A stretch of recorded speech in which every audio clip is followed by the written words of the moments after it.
I want to just start, actually, by thanking you, not only on behalf of myself, but also on behalf of all the people that I worked with last year when I was putting together my report about changing the narrative on accepting the road death, the acceptance of road death in London, because so many people are really pleased to see the way that your Vision Zero Action Plan 2 challenges that culture where speeding, distraction and risky driving are treated as acceptable.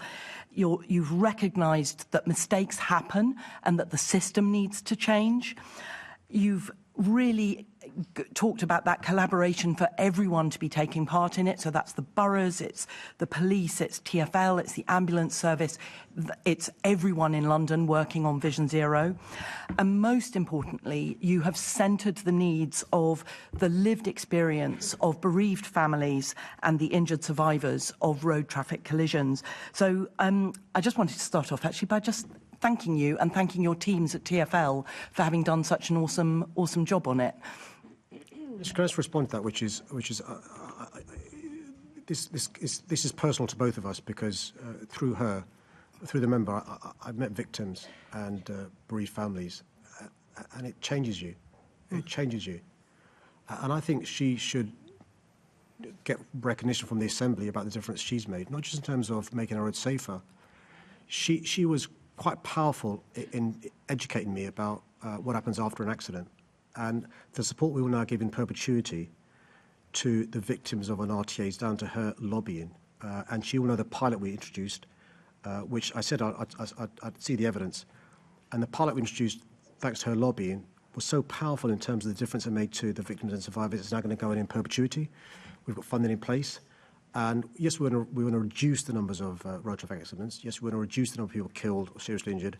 But she was right to remind me in TfL, even with the best one in the world, there may still be some, and the aftercare is very important. So can I just compliment the member back for her assiduous campaign on this, and we'll carry on listening.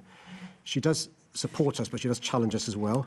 I'm just about to do that, Mr. Mayor. I'm just about to do that because there's loads of stuff in your action plan, that new things that are really great ideas, like hospital zones, evening streets, and the fact that you're going to pilot the side road zebras. That is excellent.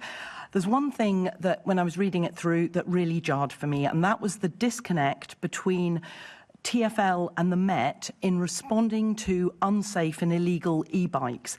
So there's a really welcome, positive recognition of the need for workers' rights and employer accountability within the gig economy. But there's a section where the MPS, I think it's number 23, commitment 23, the MPS commits to using, and I quote, robust enforcement such as roadside stops, seizures, live facial recognition and increased police patrols to tackle illegal e-bikes. Now, I get these illegal e-bikes, they're motorbikes, they're illegal, they've got a throttle, they're unlicensed, and absolutely they need regulation. But I'm worried that this approach by the Met, without the other piece having been put in place, is going to expose some of the most exploited workers in our city to policing tactics that we know have a very high risk of disproportionality in the way that they're applied. I understand what she's saying. She makes a very good point. Can I just distinguish two things? One is there is no regulation at the moment in relation to e-bikes, and that would be transformative in relation to the lawful e-bike user. There is a separate issue about some of these illegal e-bikes have been used for criminality. Not just road traffic criminality, but we know a lot of the mobile phone thefts in the West End are people using illegal e-bikes, and so I think this is a new area. This is a developing area for the police. They, as she knows, purchased these Surron e-bikes to try and counter the phone theft issue on illegal e-bikes. But let me take away the point she makes in relation to unintended consequences with the best of intention and see what we can do about that.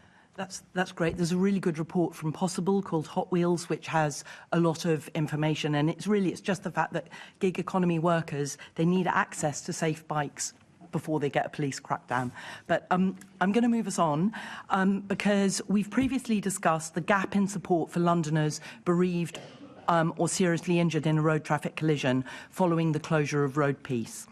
Now, I know you fund Break to provide that caseworker service, but this doesn't enable people who are coping in the aftermath of a traumatic crash to provide each other with mutual support. And that's the thing that the bereaved families and the seriously injured survivors are really missing. Now, Abby Toghill, who you met at People's Question Time just over a year ago, whose fiancé Mithan was killed on a pedestrian crossing, is in the process of setting up an online community forum for road crash victims to try and fill this gap in peer-to-peer support.